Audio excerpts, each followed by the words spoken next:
उपचार चाचण्यांचे दरपत्रक जाहीर करणं बंधनकारक. उपचार नाकारल्यास 5 लाखांचा दंड होणार.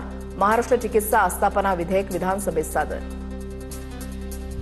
पवारांच्या राष्ट्रवादीची पुणे शहराची आज आढावा बैठक. प्रदेशाध्यक्ष शशिकांत शिंदेंच्या प्रमुख उपस्थितीमध्ये बैठक होणार. खासदार सुप्रिया सुळे, खासदार अमोल कोल्हे बैठकीला उपस्थित असणार.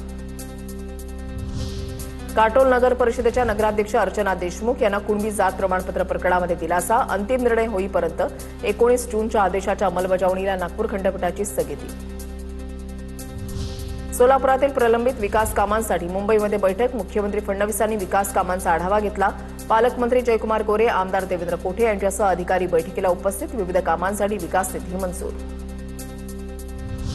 लोहगड किल्ल्यावरील केतन अग्रवाल हत्या प्रकरणामध्ये आरोपी चेतन चौधरीच्या मित्रांची चौकशी सुरू आहे. त्याच्या एका वर्गमित्राची कसून चौकशी सुरू, तर नातेवाईकांसह महत्त्वाच्या साक्षीदारांचेही जबाब पोलिसांनी नोंदवले. लोहगड केतन अग्रवाल हत्या प्रकरणामध्ये मोठी माहिती समोर. आरोपी सिया आणि चेतनमध्ये सांकेतिक भाषेमध्ये संवाद. मोबाईलमधील डिलीट डेटा रिकव्हर केल्यानंतर माहिती समोर. आरोपी सिया गोयल, चेतन चौधरीला 14 दिवसांची न्यायालयीन कोठडी.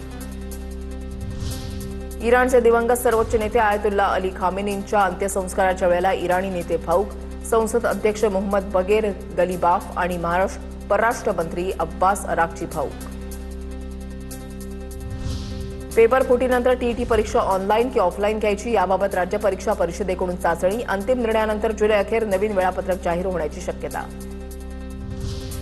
पाकिस्तानच्या खैबर पख्तुनवा प्रांतामध्ये क्वेट्टाहून पेशावरकडे जाणारी प्रवासी बस ही दरीमध्ये कोसळली. भीषण अपघातामध्ये 40 जणांचा मृत्यू, 8 जण जखमी. ब्रेक निकामी झाल्यानं चालकाचं नियंत्रण सुटलं आणि दुर्घटना घडल्याची माहिती. मुंबई उपनगरातल्या टॉप 9 घडामोडींचा आढावा घेऊया. गेल्या काही दिवसांपासून मुंबईसह उपनगरांमध्ये जोरदार पाऊस सुरू. पावसामुळे मुंबईच्या समुद्राच्या किनारपट्टीवर मोठ्या प्रमाणात कचरा. दादर चौपाटी परिसरात मोठ्या प्रमाणात कचऱ्याचे ढीग. भिवंडी महापालिकेच्या आरोग्य विभागानं ऑपरेशन डिग्री चेक राबवत 452 डॉक्टरांच्या पदव्या तपासल्या. यात 78 बोगस डॉक्टर आढळले असून त्यांच्यावर गुन्हे दाखल. कारवाईमुळे शहरामध्ये खळबळ. म्हाडाच्या कोकण मंडळाकडून ठाणे, नवी मुंबई, कल्याण डोंबिवली आणि वसई विरार परिसरातील 8000 घरांसाठी सोडतीची तयारी सुरू. ऑगस्ट अखेरीस जाहिरात आणि अर्ज प्रक्रिया सुरू होण्याची शक्यता. मुंबईतील सर्व झोपडपट्टी पुनर्विकास योजनांची एसआयटी मार्फत चौकशी करा. भाजपा आमदार योगेश सागरांची विधानसभेत मागणी. योजनांमध्ये बनावट लाभार्थी घुसवले जात असल्याचा आरोप. पनवेलचे नवे पोलीस निरीक्षक ऍक्शन मोडमध्ये. पनवेलमध्ये 18 किलो गांजा जप्त. वरिष्ठ पोलीस निरीक्षक बाळा कुंभार यांनी धडाकेबाज कारवाई केली. 9,22,000च्या मुद्देमालासह तस्कर गजाआड. कल्याणमध्ये शिवसेना नगरसेवक मधुर म्हात्रेंच्या मारहाणीचा व्हिडिओ व्हायरल. व्हिडिओमध्ये नगरसेवक मधुर म्हात्रे मारहाण करत असल्याचा दावा. आकाश जयस्वाल हत्येच्या गुन्ह्यातील आरोपी असल्याची माहिती. भाजपचे माजी उपमहापौर विक्रम तरेंचा सहकारीही असल्याची माहिती. वाशीमध्ये मोबाईल चोरांच्या मुसक्या आवळल्या. 2 आरोपींना अटक. 10 मोबाईल आणि 1 लॅपटॉपसह 3 लाखांचा मुद्देमाल जप्त. कोपरखिरणे परिसरातून 2 आरोपी गजाआड.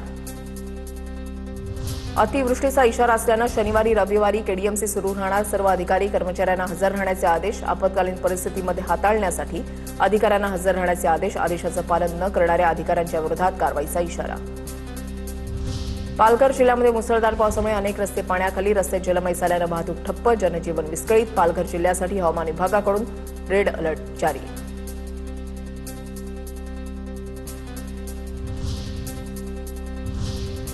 पुणे जिल्ह्यातल्या टॉप 9 घडामोडींचा आढावा घेऊया.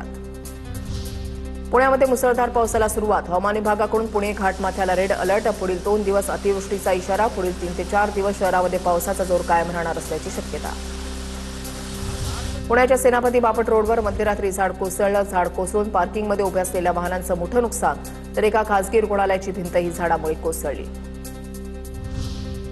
हडपसरच्या फुरसुंगी भागात व्यावसायिकाच्या गोदामाबाहेर गोळीबार करून खंडणीची मागणी करणारा अटकेत. राजस्थान पंजाब सीमेवर पुणे पोलिसांची कारवाई. लॉरेन्स बिश्नोई टोळीच्या नावानं पोलाद व्यावसायिकाकडे 50 कोटींची खंडणी मागितली होती. अंतर्गत रिंग रोडसाठी 55 कोटी निधीची तरतूद. 65 मीटर रुंदीच्या मार्गावर होणार 17 पूल आणि 12 किलोमीटरचे बोगदे. प्रत्यक्ष काम आणि प्रात्यक्षिक भूसंपादनासाठी 55 कोटी रुपयांची भांडवली तरतूद. पुणे शहरामध्ये पालख्यांच्या स्वागताची जय्यत तयारी सुरू. भवानी पेठेमधील पालखी विठोबा मंदिराजवळच्या अतिक्रमण हटून सुमारे 10,000 चौरस फूट जागा मोकळी केली. तात्पुरत्या मंडप उभारणीचं काम वेगानं सुरू. पुण्यामध्ये वाढती वाहतूक कोंडी आणि पालखी सोहळ्याच्या पार्श्वभूमीवर 100 ट्रॅफिक वॉर्डन 3 महिन्यांसाठी तैनात करण्यात येणार. यासाठी पुणे पोलीस आणि क्रेडाईमध्ये सामंजस्य करार. पुण्यामध्ये 7 हॉटेल रेस्टॉरंटवर एफडीएची कारवाई. 1 ते 3 जुलै दरम्यान 70 हॉटेल्सची तपासणी. तपासणीमध्ये 7 आस्थापनांचे परवाने तत्काळ निलंबित. पुरंदर विमानतळाच्या भूसंपादनाच्या विरोधात शेतकरी न्यायालयात. पुरंदर विमानतळासाठी 40 हेक्टर जमिनीची संमती रखडली. 1175 हेक्टर जमिनीपैकी 1010 हेक्टर जमीन जिल्हा प्रशासनाच्या ताब्यात. पुणे महापालिकेच्या मिळकत कर विभागाकडून पहिल्या 3 महिन्यातच 1395 कोटी रुपयांचा टप्पा पार. 7,40,000हून अधिक मालमत्ताधारकांनी कर भरला. ऑनलाईन कर भरण्याला नागरिकांचा मोठा प्रतिसाद.